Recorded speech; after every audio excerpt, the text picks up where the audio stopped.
Chapter 16 Prepositions. Looking around. In the chapter, we will learn about the prepositions. इस अध्याय में हम prepositions के बारे में सीखेंगे. यह वाक्य यह बताता है कि इस अध्याय में हम उन शब्दों के बारे में जानेंगे जो किसी वस्तु या व्यक्ति की स्थिति या स्थान को बताते हैं. Look at the pictures and read the sentences. चित्रों को देखें और वाक्यों को पढ़ें. यह वाक्य हमें चित्रों और वाक्यों के माध्यम से प्रीपोजिशन को समझने के लिए प्रेरित करता है. The baby is sitting on the bed. बच्चा बिस्तर पर बैठा है. यह वाक्य हमें यह बताता है कि on पर प्रीपोजिशन का उपयोग किसी चीज के ऊपर स्थित होने को दर्शाने के लिए किया जाता है. The dog is under the table. कुत्ता मेज के नीचे है. यह वाक्य under के नीचे का उपयोग करके किसी चीज के नीचे स्थित होने को दर्शाता है. The ball is in the box. गेंद बॉक्स के अंदर है. यह वाक्य in के अंदर प्रीपोजिशन का उपयोग करके किसी वस्तु के अंदर स्थित होने को दर्शाता है. The rabbit is near the pond. खरगोश तालाब के पास है. यह वाक्य near के पास का उपयोग करके किसी वस्तु के पास स्थित होने को दर्शाता है. Someone is at the door. कोई दरवाजे पर है. यह वाक्य at पर प्रीपोजिशन का उपयोग करके किसी विशेष स्थान पर स्थित होने को दर्शाता है. The monkey ran over the roof. बंदर छत के ऊपर दौड़ा. यह वाक्य over के ऊपर प्रीपोजिशन का उपयोग करके किसी वस्तु के ऊपर से गुजरने को दर्शाता है. Two dogs are running behind the goat. दो कुत्ते बकरियों के पीछे दौड़ रहे हैं. यह वाक्य behind के पीछे प्रीपोजिशन का उपयोग करके किसी वस्तु के पीछे स्थित होने को दर्शाता है. The lady is standing beside the chair. महिला कुर्सी के पास खड़ी है.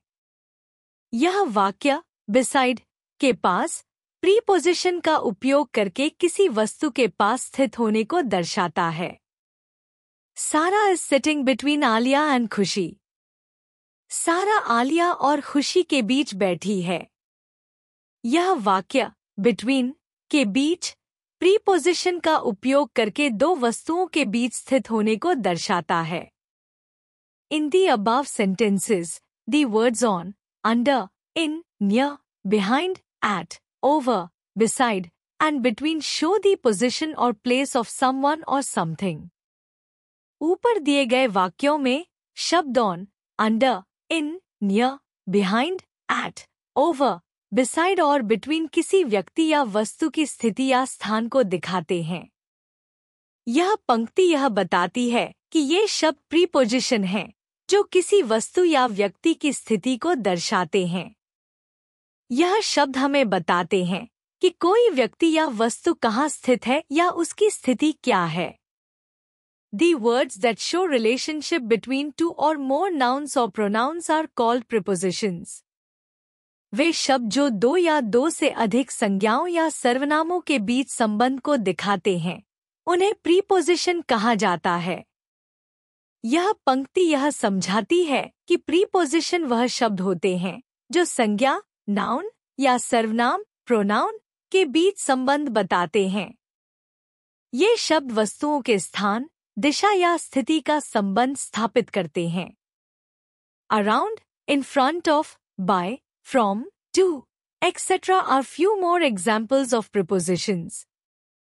Around, in front of, by, from, to आदि प्रीपोजिशन के कुछ और उदाहरण हैं. यह वाक्य हमें कुछ और प्रीपोजिशन के उदाहरण देता है. जैसे around के चारों ओर, in front of के सामने, by के पास, from से, to की ओर. ये सभी शब्द प्रीपोजिशन के रूप में कार्य करते हैं जो दो या दो से अधिक वस्तुओं या स्थानों के बीच संबंध दर्शाते हैं. निष्कर्ष। इस पाठ में हम प्रीपोजिशंस के बारे में सीखते हैं, जो शब्द किसी वस्तु या व्यक्ति की स्थिति, स्थान या दिशा को बताने के लिए उपयोग किए जाते हैं। उदाहरण के रूप में on, under, in, near, behind, at, over, beside और बिटवीन जैसे शब्द हमें यह बताते हैं कि कोई व्यक्ति या वस्तु कहाँ स्थित है। प्रीपोजिशंस का उपयोग दो या दो से अधिक संज्ञाओं, नाउन्स या सर्वनामों, प्रोनाउंस के बीच संबंध स्थापित करने के लिए किया जाता है। अन्य उदाहरण जैसे around, in front of, by, from, to भी प्रीपोजिशंस हैं।